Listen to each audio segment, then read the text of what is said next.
Hello, it's his Volk. Time to enjoy card making with me. Are you ready for some binge watching in card making? This video will be a very long one. There will be loads of tips and tricks and I will show you 10 cards that I made using all the 10 different A05 stencils. So take a good seat and enjoy and learn. Here is the stack of cards that I made and that I'm going to show you in detail at the end of the video. I used these pretty dies with leaves and flowers on all the cards. And there are the 10 slimline stencils from the A05 series. Alina sells many different stencils in her shop, so this is just one of them. They all have a leaf or flower pattern. I use several text stamps, but this one is new and I use it on most of the cards. Then I decorate the cards with these water drops. They are flat on the bottom and round on the top. And there are 4 different sizes in the jar. Then I use these brushes for many of the stencils. I attached labels to them with the names of the inks. I also added a silver brush that I already had, but you can see how few different colors of ink I used. First, here come all the inked stencils. Hopefully it will give you some color inspiration. For most of the stencils I only used 2 shades of color. And I also tried to draw attention to certain parts of the stencil by blending the ink a little darker on different parts than on others. All the cards I made today are in the slimline format. For me that means the size of the width of an A4 sheet and folded at 10.5 centimeters. And what remains I cut off. And I use those pieces of paper to cut out my die cuts. I trimmed the panel so that it leaves about half a centimeter of space on all sides of the card. And I stick the inked panel on with double-sided tape. If you've watched more videos of mine, you know that this is a very convenient way to stick your panel to the card. For one of the cards I tried something out with embossing powder using this new Happy Birthday stamp. And I thought this was such a surprising effect that I wanted to share with you. Over this transparent heat embossed text I stamp again with this banner stamp. I used water-based red ink, a darker color on the sides and a lighter shade in the middle. Then I stamped the stamp over this and notice there is a residue of ink left on the stamp. This I also stamp. It's obviously not very sharp.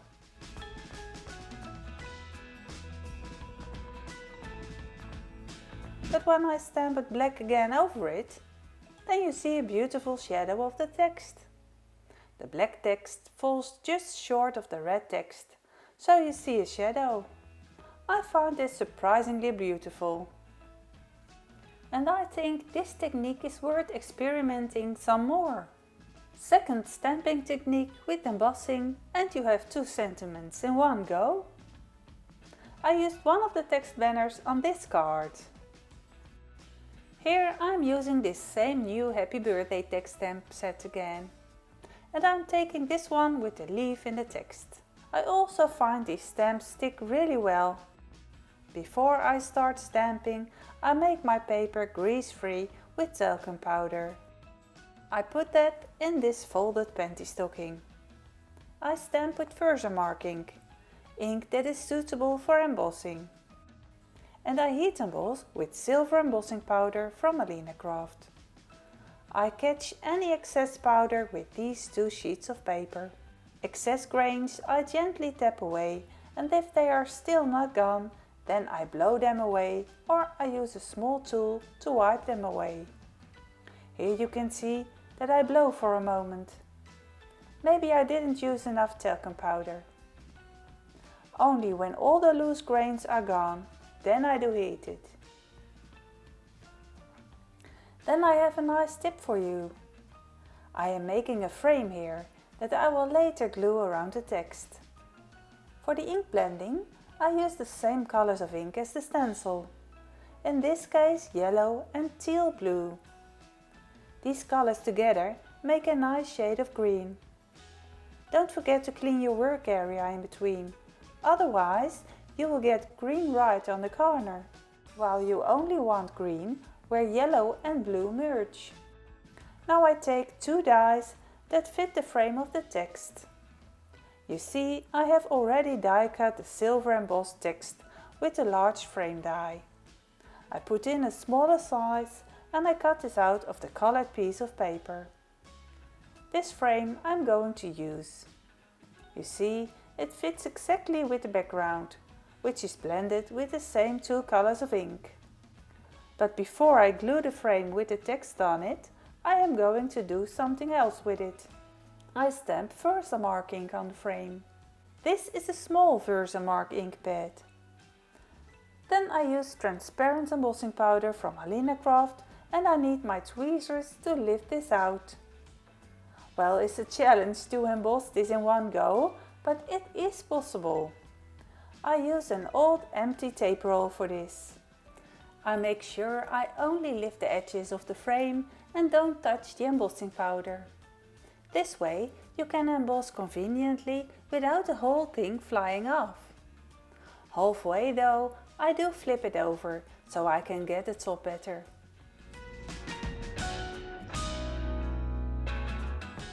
I've glued the frame on the text panel and now stick dimension foam behind it. I've cut out a whole pile of leaves that I want to use on the card. Usually I don't know exactly how I'm going to lay it out beforehand, so I usually start by laying it out randomly and gradually see if it's going to be fun or not.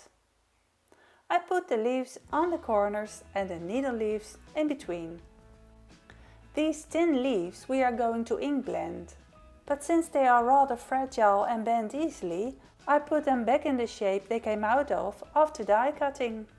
With the blending brushes you can now perfectly color the leaves. I want a contrasting color that still fits, so I took light blue and dark blue. I purposely left the tops of the leaves a little lighter in color, so there seems to be some depth to them. And also the extra dark blue color in the middle gives some more contrast. I didn't do that with the other 3 blue leaves, and you can see the difference.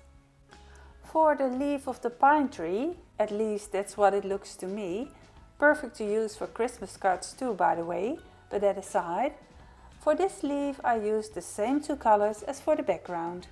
I think this one is a bit too faded, but one blue leaf is a bit boring again, so I compromise.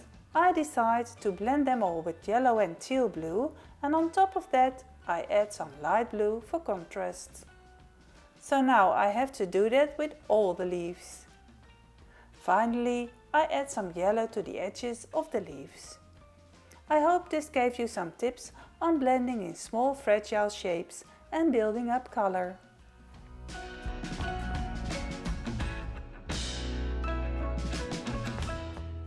Now for the gluing of all those little fragile shapes, I decide to strengthen each shape with an extra die.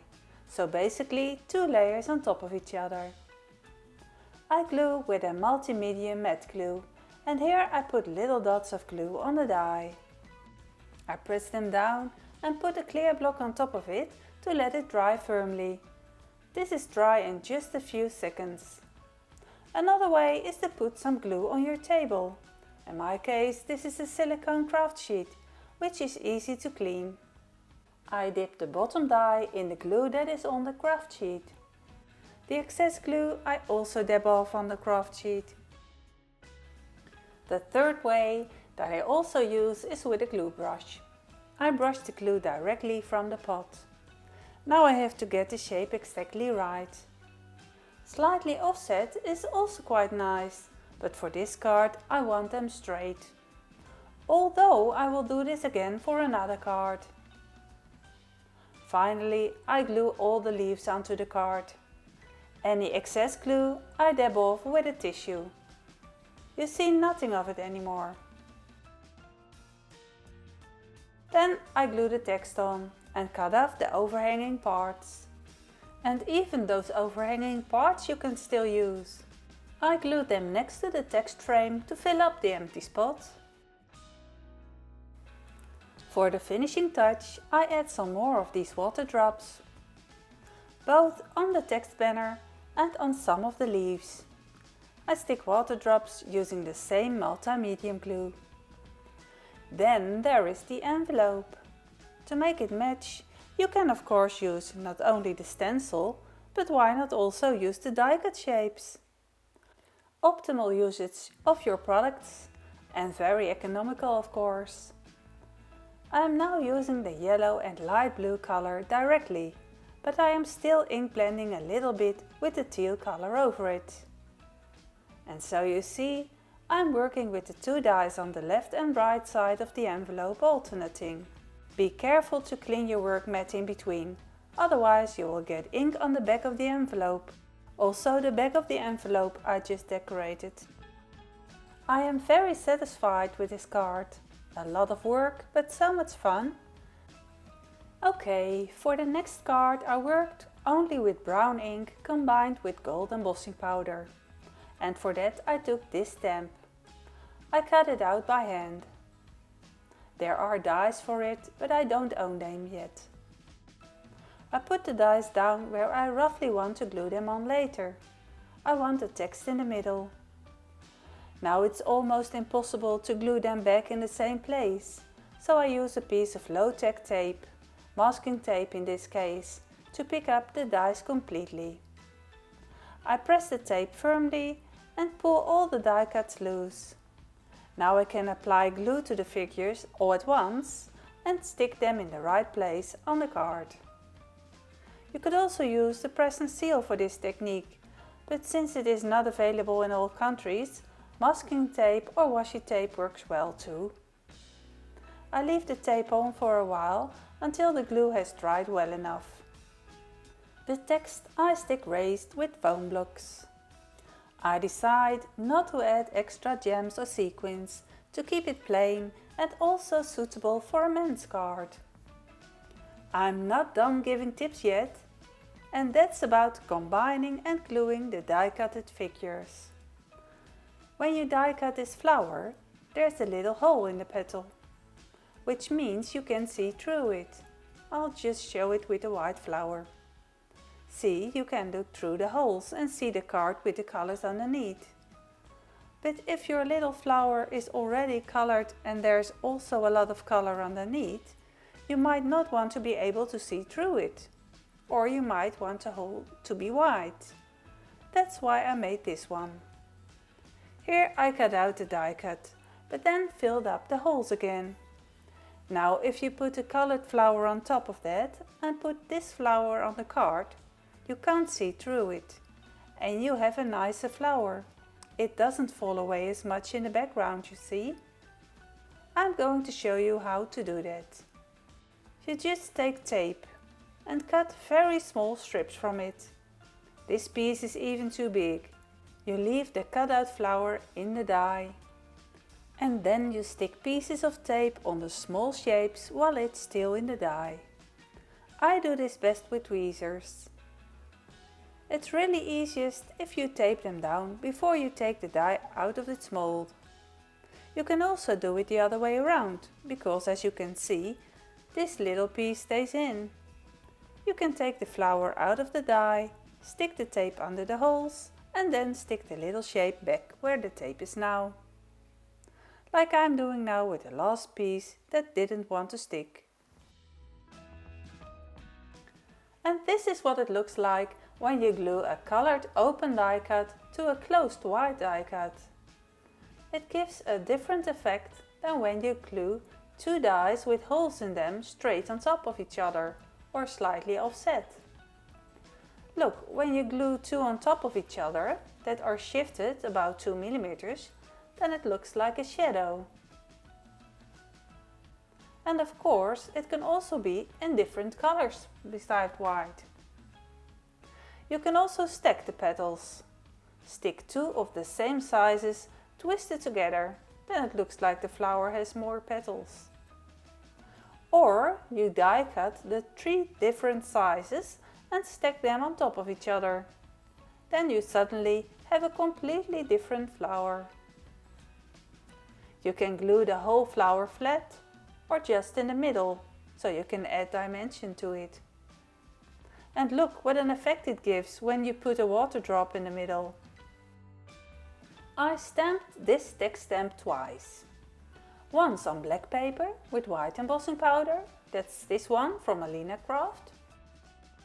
And once more on white paper with black ink and transparent embossing powder, and that's this one. It's from the new stamp set. The text happy, cut out and raised on top. Cool effect, right? I don't stick the petals completely flat on the card. I only put glue on the bottom stack so that the petal is still a bit loose from the paper. I colored the white foam tape black at the edges with a black permanent marker, so that the foam does not stand out under the black paper. I finished this card with some black sequins, on top of which I also stick some water drops. I find that this glues the most easily with glossy accents. Then I quickly show you how I used one part of the stencil to decorate the envelope, although you can of course do this on a card as well. I ink blend first with yellow ink, leaving the center of the flower white. Over that I very lightly ink with orange ink, but then blend it from the center of the flower outward. And then only in the center of the flower with red ink. To watch the edges, I blend lighter and lighter so that it blends nicely into the white of the envelope. I'm running out of yellow ink, which makes it a little too light for my liking. Therefore I go over it again with another color of yellow. The mini blending brushes from Alina are not a problem. They work very well. Hopefully this will help you to get better ink blending yourself and to use your stencils well. Then I have another tip for you that I used on this next card. As you can see, the stencil is quite busy and the border quite bare. By drawing lines with a thick black permanent marker next to the paper, you can easily draw a dark border, which makes the panel stand out more. I also make the text stand out by die cutting a frame in the same size in black and sticking it diagonally underneath. I did the same with the dies, making sure the shadows always point outward. Next, let's see how I made my matching envelope. I took a leaf from the stencil and inked it with yellow, blue and red, and then I traced the pattern with a thin fine liner. Super cute, right? The back flap of this envelope I ink blended entirely.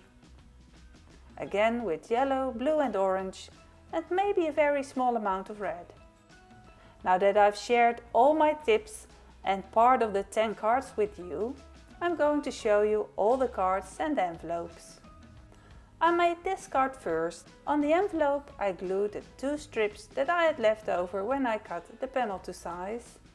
I used the A05 stencil for the card background and of course the flower dies. I used the dewdrops for the hearts. The text hello is from this stamp set. It has matching dies for the butterflies, but not for the hello. I cut those out myself. The hugs and kisses text comes from this stamp set. I embossed it with white embossing powder. The black text I embossed with black memento ink and transparent embossing powder. I did the ink blending with the colors yellow, red and blue, and I think also a little teal. Nice, isn't it, how the colors flow into each other? Okay, card number 2 was made with this stencil. And here, by the way, I also glued the 2 cropped strips to the envelope. I used the flowers and the leaves with this stencil. As you can see, I also glued the inserts under these flowers and glued the flowers only in the middle. For the colors I used yellow for the whole background and then blue on the parts where you see the green now. I colored the flowers with yellow and orange. Then the next card. This stencil I combined with these two dies from the set. Some left white, others blue, red or a combination of red and blue. I left the dies partially filled. Again, the same text and the water drops scattered over the leaves. Colored with dark blue and light red and dark red. Send this video to a friend if you want to share the inspiration, or save it in a playlist. Then this orange card. I have already shown it in more detail. Here you can see the stencil and the dies again. I mounted these dies twice and shifted the bottom flower 2 mm below the upper flower. 2 medium sizes and 1 small size. And I ink blended them with yellow, orange and red. Now for the green card, I used this stencil for the base of the card. I colored with yellow, blue and teal. And I used these two dies and glued them alternating. As an extra die, I used this nesting frame die. Once the big one for the card and later twice for the frame. The envelope was ink blended using all leftovers from the die cutting. I can enjoy it so much when my envelopes match my cards so well. Then from green we switched to orange. I think this orange card looks very happy and colorful. For this card I reversed the stencil. I used these two leaf dies. Here you see the stamp that is also in the new Happy Birthday stamp set. And I also die cut it with a nesting frame die. And I ink blended the whole panel with yellow. Then part orange and red just here in the middle. A few loose leaves I first inked all yellow and then with some blue applied over them. The gloss from the transparent heat embossing and the water drops make the card a lot nicer.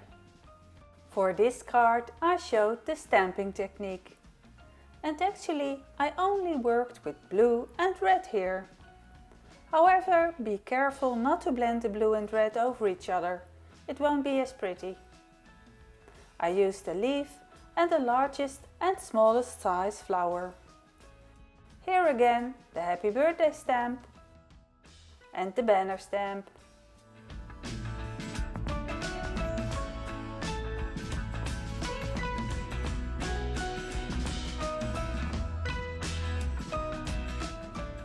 Then here is a gold card.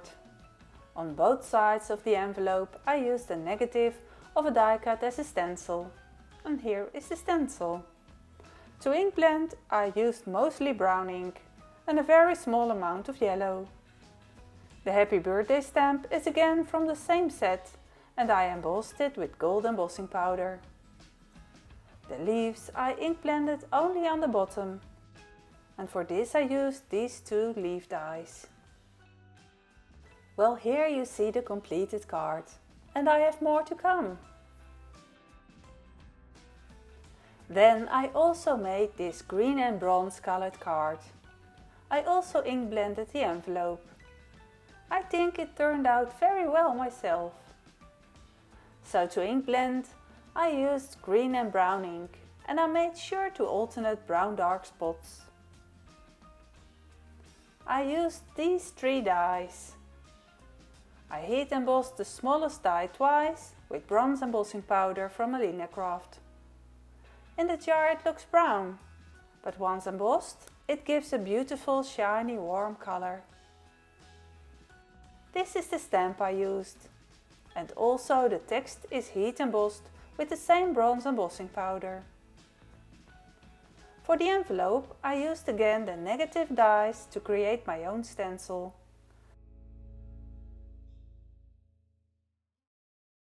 And for the flap of the envelope, I used the A05 stencil again.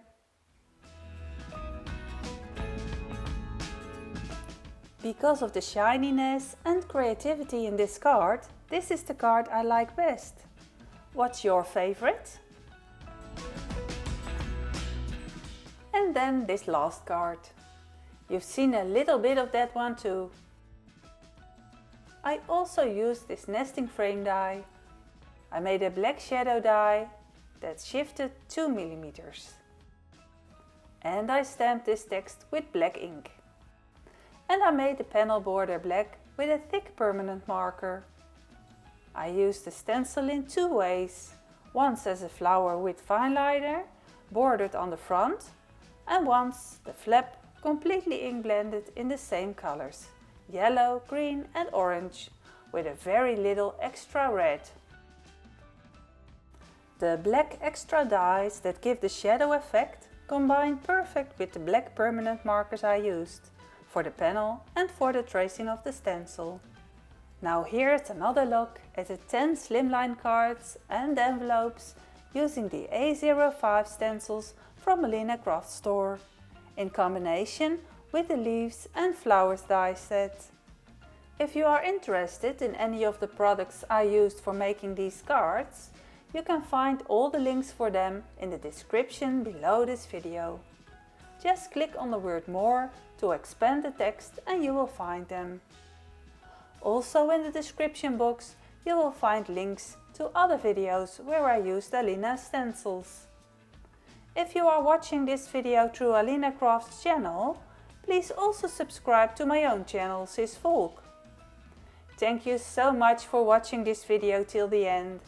It has been a very long and informative video with loads of tips and tricks. I hope you learned new things and are inspired to combine your dies with some ink blending too. Have a nice day and I will see you next time. Bye bye!